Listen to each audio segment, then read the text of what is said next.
Do we have any reason to be concerned about possible attacks on our country in terms of, maybe not physical, but in terms of cyber warfare or anything like that? Well, Russia has been attacking America for more than 5 years, 6 years now. With prior to the 2016 election, Russia attacked America. They attacked the Democrat and Republican political operations. They certainly were deeply engaged in the 2016 presidential election, mostly in support of Trump. All of that is noticed and noted, and we know that. We would expect, we've seen continuing Russian attacks. The attack on the gas pipelines in the eastern United States clearly came from Russia. And so we know that every day Russia is attempting to attack America military assets using cyber warfare, as well as our economic and personal. All of that is continuing. They're certainly doing it in Ukraine and in Western Europe. So we've known for 6 years that Russia has been attacking America. And we've been doing the best we can to defend. We're ramped up our defenses. We're probably always going to be at least one step, maybe a half step behind the offensive activities of Russia in the cyberspace. But we are clearly developing our own offensive cyber. Do you think that with what comes today out of the White House with these new and much more severe sanctions, do you believe that that's going to be enough where Russia will really have to change course, or do you think it's just too late for that?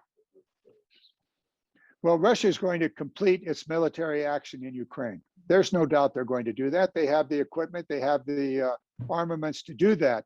And Ukraine will ultimately not succeed in stopping that attack.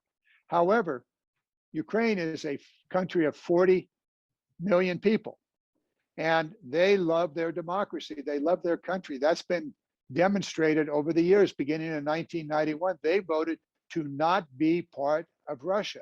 They wanted to be a separate nation, 1991.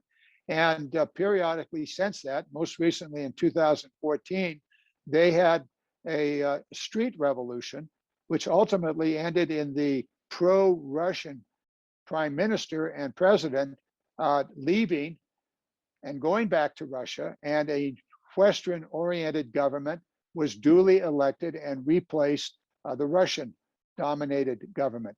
That's been in place since 2014. Even though Russia successfully invaded Ukraine and annexed Crimea and established a ongoing war in the eastern Donbass region of Ukraine. So Ukraine wants to be in the West. They want a democracy. They want their freedom. They do not want to be a satellite or subjugated to Putin and his cronies. So even though the military campaign may turn out to be a success for Russia, the Russian bear is about to bite a porcupine. And that's not going to go well in the long term for the Russian bear. With regard to the rest of the NATO countries, the same thing there. NATO does not want to be dominated by Russia.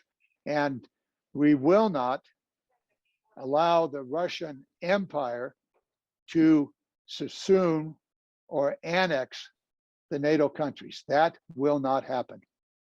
Okay, so we spoke about anticipated impacts of new sanctions. We spoke about why the U.S. is doing what it's doing, and we talked a little bit about rising prices. Is there anything else that you want people who live in your district and people in this area to know about how all of this will impact them right now? I would hope that all of America, and certainly those in those of us in Northern California, reflect on the history of European wars. World War I, World War II, the United States wanted to stay out of it. We said it was not our problem. Well, it very quickly became our problem. And that's the situation we have today. We now have an aggressor attacking a significant European country. Russia is attacking Ukraine. Russia intends to dominate Ukraine either by annexing it or by making it a vassal state submissive to the will of Putin. This is a lesson of history that is repeating itself. And if the United States simply says, oh no, this isn't our problem, this is a European problem, we will find ourselves in an extraordinarily bad situation very, very soon, because Putin has been very clear that he wants to reestablish the Soviet Union, rebuild the Russian Empire. And the only way he can do that is by taking over, dominating Ukraine, and then pushing forward, westward into the NATO countries, which will immediately drag the United States into a war in Europe. So now's our time for standing strong, to making it very clear to Putin that no, you will not be able to do that. You do that and you will lose. You will lose not only economically, you will lose militarily. So now is our moment. Stand up, throw our shoulders back and say, no. Putin, the answer is no. All right, Congressman, thank you so much. I really appreciate your time and everything that you're doing. Thank you. All right. Bye we'll, now. We'll speak again soon. All right. Bye. Thank you.